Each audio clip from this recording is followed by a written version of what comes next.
Let's talk Tanya for the 17th of Shevat of a leap year. In yesterday's Tanya, we explained how the fact that there can be creations that consider themselves to be independent existences from God, they don't sense and feel that they're just part of God, is because of the different concealments. And we spoke specifically yesterday about the external element of God's will. That's true in all the higher worlds.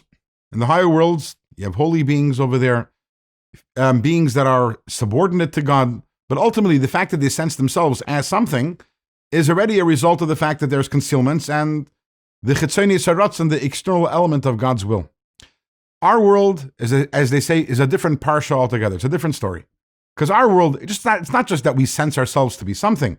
Our world is a world that's full of Klippa, and we sense ourselves to be significant, important, independent of God because we are significant and important, and that's a whole new level. And where does that come from?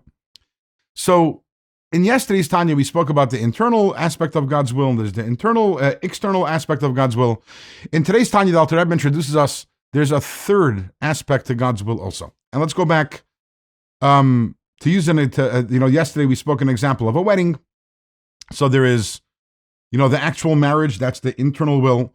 The hiring, the wedding venue and the caterer and the photographer and the musicians and all these things, that's the external aspect of the will. But the common denominator in all those things that we spoke about as being the external aspect of a person's will is that they're palatable, they're good. Yeah, it's nice to hire a photographer. It's nice to hire a musician. Now, that's not really what I'm looking for over here. That's not my internal will, but they're pleasant. They're pleasant things to do. But imagine you're building a house. So what's the internal will over here? You want to build a house. And then one day comes along the government inspector and tells you, you see this wall and this whole electrical system and the plumbing system that you put in, it's 1 foot protruding where it's not supposed to. You need to knock down the wall. You need to rip out the plumbing and the pipes and the wiring and everything and start again from scratch. So you're going to do it. But this is called not even chitzoni saratzon. This is called achurayim deratzon. Achurayim deratzon means the backside of the will. Why am I doing it? Why am I doing something which I don't want to do? I find it distasteful. I find it repulsive that I have to do it because I want to build a house. That is my internal desire, and this is going to lead me to that. But when my internal desire makes me do something, not only that I wouldn't be interested in otherwise, but that actually something I find to be absolutely distasteful, something that I despise doing, that is called achurayim deratzon. That is not the external element of God's will, but that is the backside of God's will. Klippa is the backside of God's will. The fact that God has to create Klippa. Klippa is arrogant. Klippa considers itself to be self-important. The fact that God creates Klippa, and Klippa is what dominates in our world, that is a result of achurayim deratzon. Now think about it for a second. Where is a person really revealed? As we said yesterday, in the internal will.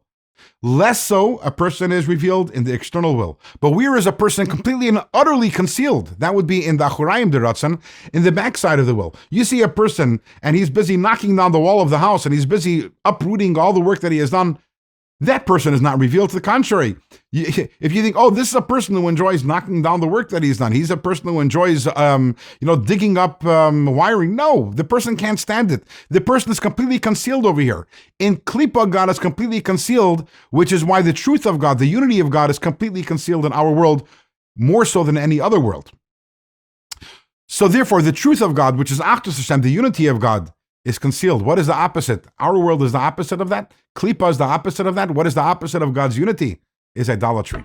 And what is idolatry? The essence of idolatry is the notion that there is something that exists, that is significant, that is important, that is worthy, other than God. That is idolatry. And interestingly, that's why our sages tell us that gasus haruach, that arrogance, is tantamount to idolatry. Now you're going to say, what's the connection? But now we understand. If the essence of idolatry is the opposite of God's unity is everything is an extension and expression of God. If idolatry is the idea there is something important other than God, if I'm arrogant, that's idolatry. So we have over here, with this we finish this chapter. We had 2 chapters, 20 and 21, that spoke about God's unity and what that means. Now we had 1 chapter, which we spoke about today, which talks about the opposite of that, which is idolatry, the idea that God isn't one. There are other authorities or powers other than God. For example, me, if I think that way. And then in the next chapters, we're going to move on. And next chapter, which is going to be chapter 23, we're going to talk about how every mitzvah is an expression, the ultimate expression of God's unity. And then the next chapter, in chapter 24, we're going to talk about how every single sin is the ultimate expression of idolatry, of the opposite of God's unity. And for that, stay tuned to the coming days of Let's Talk Tanya.